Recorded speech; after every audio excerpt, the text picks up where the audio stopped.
धुंध घर में मीना को अपना अस्तित्व क्यों खत्म होने का एहसास हुआ। अरे अब बस भी करो रतन की माँ, क्या बहू को पूरी दुकान ही भेज देने का इरादा है? मेरा बस चले तो भेज ही दूं, पर अब अपने हाथों में इतना दम तो है नहीं। अरे कमिश्नर की बेटी है, कितना तो दिया है शादी में बेटी को, थोड़ा सा शगुन भेजकर हमें अपनी जगह साई करानी है क्या? मीना जरा गुझिया में खोया ज्यादा भरना, वरना रतन की ससुराल वाले कहेंगे कि हमें गुझिया बनानी ही नहीं आती। मीना का मन कसला हो उठा। इतनी आवभगत से कभी उसके मायके तो गया नहीं। कुछ मानते हैं उसकी शादी 10 वर्ष पूर्व हुई थी, उस समय के हिसाब से उसके बाबूजी ने खर्च भी किया था। पर उसकी पहली होली जब मायके में पड़ी थी, तब तो अम्माजी ने इतने मनुहार से कुछ नहीं भेजा था। पर यहाँ तो समधिन से लेकर छोटी बहन तक के कपड़े भेजे जा रहे हैं, ऊपर से बात बात में नसीहत दी जा रही है, ये ठीक से रखो, ये सस्ता लग रहा है, इसमें मेवा कम है आदि। मखमल की चादर में टाट का पैबंद लगा हो तो दूर से झलकता है, पर रेशमी चादर में मखमल का पैबंद लग जाए तो उसे अच्छा समझा जाता है। मीना की ससुराल भी ऐसी ही थी, मध्यम वर्ग के प्राणी थे। मीना आई तो घर की आर्थिक स्थिति बहुत अच्छी न थी। पति बाट व माप निरीक्षक थे, दोनों छोटे देवर पढ़ रहे थे, नंद विवाह के योग्य थी। कितना कुछ तो सहा और किया था उसने, यदि उंगलियों पर गिनना चाहे तो गिनती भूल जाए। उसने गिनने का प्रयास भी कभी ना किया, पर आज ही नहीं, देवर की शादी के बाद मनु के आगमन के साथ ही अम्माजी का सारा स्नेह मनु पर ही बरसते देख उसका मन खिन्न हो उठा था। 12 टोकरों के साथ बड़ी सी अटैची लेकर जब मीना के पति अतुल चलने लगे तो उसने धीमे से पति से कहा, मनु से मिल लीजिएगा, उसके बगैर होली फीकी लगेगी। अतुल ने कुछ कहा नहीं, पर मीना के नेत्रों से झांकती उदासी उनसे छिपी न रही। होली के दिन सुबह हुल्लड़बाजी शुरू हो गई थी। मोहल्ले के लड़के लड़कियां आते गए और पुरानी भाभी से अपना रिश्ता निभाते हुए हंसी मजाक के बीच रंग भी खेलते गए। मीना मृदु स्वभाव की सीधी सादी महिला थी। मोहल्ले के सारे लड़के उसके देवर थे, लड़कियां नंदे एवं वृद्ध लोग चाचा चाची आदि। शाम को मनु के मायके से उसके भाई मिठाई लेकर आए। जितना कुछ मीना की सास ने भेजा था उससे कहीं ज्यादा ही वे लोग लाए थे। मीना दौड़ दौड़ कर सबकी खातिर कर रही थी। बड़ी दीदी के नाते सबने उसके पांव छुए तो मीना को आंतरिक खुशी मिली। अम्माजी भी बड़े ही प्यार एवं अपनत्व से सबकी खातिर कर रही थी। देखते ही देखते मात्र दिखावे के नाम पर काफी रुपए खर्च हो गए। मीना जानती थी कि इतने पैसे खर्च होने से घर का मासिक बजट गड़बड़ा जाएगा, पर वह खामोश ही रही। मीना का देवर रतन प्रशासनिक अभियंता था। कमिश्नर की बेटी का रिश्ता स्वीकार करने के पीछे मनु की सुंदरता एवं उच्च शिक्षित होना भी उसके महत्वपूर्ण गुण थे। ढेर सारे दहेज के साथ मनु उस मध्यम वर्ग के घर में जब दुल्हन बनकर आई तो पहली बार मीना को अपनी वास्तविक स्थिति का भान हुआ। सिर्फ 2 दिन ही तो मनु रह पाई थी, फिर होली का पर्व आ गया और उसके भाई आकर उसे ले गए। होली के दूसरे ही दिन मनु को लेने रतन मीना के 8 वर्षीय पुत्र के साथ जाने लगा, तो अम्माजी ने फिर मनु के लिए साड़ी व मिठाई देनी चाहिए, तो अतुल ने कह दिया, अम्मा इतना सारा लेन देन करना अच्छा नहीं है, उन्हें तो कोई फर्क नहीं पड़ेगा, पर हमारी तो आर्थिक स्थिति चरमरा जाएगी। मानते हैं कि रतन की नौकरी अच्छी है, पर यदि उसे भी अपने पैसे से ये सब करना पड़े तो शायद वह भी न करे, तो क्या कुछ न भेजकर अपनी नाक नीची करवाएं।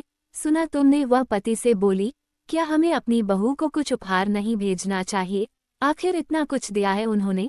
पर रतन की माँ, दिया उन्होंने अपनी बेटी को है, और जो नकद दिया है उस पर हमारा कोई हक नहीं बनता, वो हमने मनु और रतन के संयुक्त खाते में जमा करवा दिया है। इतना कुछ खर्च करना तो मुझे भी ठीक नहीं लग रहा है। पति का समर्थन न मिलते देखकर अम्माजी चुप हो गईं। हालांकि उनके चेहरे से यह प्रतीत हो रहा था कि वह इससे संतुष्ट नहीं है।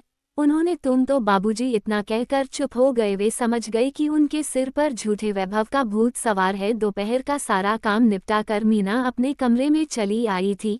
मनु भी सुबह आ गई थी। मीना सोचने लगी, यदि मनु के पति की नौकरी कहीं अन्यत्र होती तो कोई परेशानी वाली बात नहीं थी, पर चूंकि दोनों बहुओं को सास ससुर के साथ एक ही घर में रहना था, चिंता का विषय यही था। इन 10 दिनों के दौरान मीना ने महसूस कर लिया था कि अम्माजी का सारा लाड़ अब मनु पर ही उतरेगा, जो कि उचित न था। ऐसा नहीं कि उसे मनु से स्नेह न था, पर यदि अम्मा अपना सारा स्नेह भंडार मनु पर ही न्योछावर करेगी तो संभव है कि कल को वे मीना की भी अवहेलना शुरू कर दें।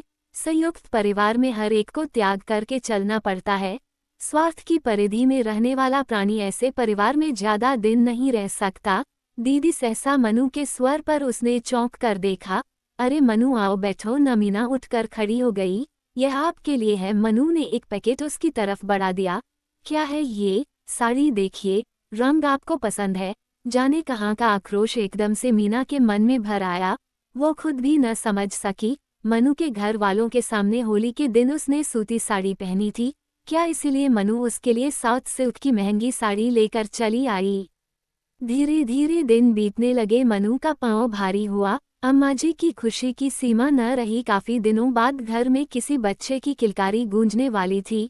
मीना ने इतने दिनों में यह महसूस किया कि मनु काफी सुलझे विचारों की लड़की है। अपने मायके की अमीरी का जरा भी दम्भ उसमें नहीं है। एक दिन उसने देखा उसका बेटा हर्ष अपनी पुस्तक लिए मनु के पास बैठा है। क्या पढ़ रहा है बेटा? चाची जी से गणित। तुम्हें पता है माँ, चाची जी गणित बहुत अच्छा पढ़ाती हैं। मीना ने हंसकर हाँ में सिर हिला दिया। मनु ने उसे देखकर उठते हुए कहा, आइए न दीदी। ठीक है मनु, तुम पढ़ाओ, मैं रसोई देखती हूँ। अच्छा दीदी, कहकर मनु फिर से हर्ष को पढ़ाने लगी। मौसम बदलते हैं, ऋतुओं के साथ फूलों के रंग भी बदलते हैं। एक नहीं बदलता है तो इंसान का मन। लेकिन कभी ऐसा भी होता है कि किसी घटना ने मानव का हृदय परिवर्तन कर दिया हो। मीना ने 10 वर्ष जिस परिवेश में बिताए थे, अमीरी का उसमें कोई स्थान न था। उसने सास के व्यंग्यबानों को झेला था तो ससुर का स्नेह भी पाया था। पति का प्यार मिला था, देवर से इज्जत और बच्चों से वात्सल्य। इस भरा पूरे परिवार में व्यवधान पड़ा था मनु के आगमन से। इसको भी वह सुगमता से व्यवस्थित कर लेती। यदि अम्मा हर बात में यह एहसास न जताती रहती कि मनु बड़े घर की बेटी है। सब्जी बना रही थी तो मनु ने आकर कहा, दीदी मैं मायके नहीं जाऊंगी। क्यों मनु? पहले प्रसव में मैं भी तो मायके गई थी। ये तो घर की पुरानी रीति है। दीदी मायके जाकर कौन लड़की खुश नहीं होती? पर मैं नहीं चाहती कि फिर वही तमाशा हो जो मेरे होली के अवसर पर जाने पर हुआ था। दीदी मैं इस घर की मेहमान नहीं, एक सदस्य हूँ। मुझे इस घर की आर्थिक स्थिति का अनुमान है। मेरा प्रसव मायके में होगा तो अम्मा जी उपहार भेजने से न चूकेंगी। बाबूजी शादी का पैसा लगाएंगे नहीं। फिर कहाँ से आएगा पैसा? घर की आर्थिक स्थिति जो सुधरी है वो फिर से चरमरा न जाएगी। दीदी तुम मांझी को समझा दो, मैं मायके नहीं जाऊंगी। मनु बावली मत बनो, कहीं कुछ उल्टा सीधा हो गया तो? उल्टा सीधा होना होगा तो वहाँ भी हो सकता है। फिर जिस डॉक्टर को मैं यहाँ दिखा रही हूँ वह मेरे केस से पूरी तरह से परिचित है। वह नई डॉक्टर देखेगी ना दीदी। मैं नहीं जाऊंगी। मनु के मायके न जाने में रतन ने भी पूरा सहयोग दिया। माँ से उसने स्पष्ट कह दिया कि मनु मायके नहीं जाएगी। होली के एक दिन पूर्व मनु ने बेटे को जन्म दिया। प्रसव नर्सिंग होम में हुआ था।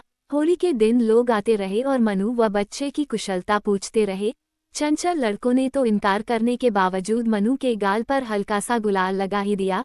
चारों तरफ होली का शोर था। मीना खुद बचने की कोशिश के बावजूद रंग से भीग गई थी। फिर भी वह दौड़ दौड़ कर मनु के सब काम करती रही। दीदी मनु के स्वर पर मीना ने चौंक कर देखा। वह कुन्नियों के सहारे बिस्तर पर बैठी थी। क्या है मनु, कोई तकलीफ है? हाँ डॉक्टर को बुलाऊं? नहीं दीदी, तकलीफ इस बात की है कि मैं होली का आनंद नहीं उठा पा रही। पिछली होली मायके में पड़ी, इस बार अस्पताल में। सोचा था इस बार यहाँ की रंगीनी देखूंगी। कितना अच्छा लग रहा है आपका ये रंगों वाला रूप। घबराओ मत, देवर जी खड़े हैं बाहर, जरा खा पी कर तंदुरुस्त हो जाओ, फिर जी भर कर रंग खेल लेना। मनु शर्मा गई और मीना मुद्दत के बाद खिलखिलाकर हंस पड़ी। उसके मन पर छाई धुंध छंट गई थी। बाहर शोर मचा था। बुरा न मानो, होली है। धन्यवाद। कृपया मेरे चैनल को लाइक और सब्सक्राइब करके बेल आइकन का बटन अवश्य दबाएं।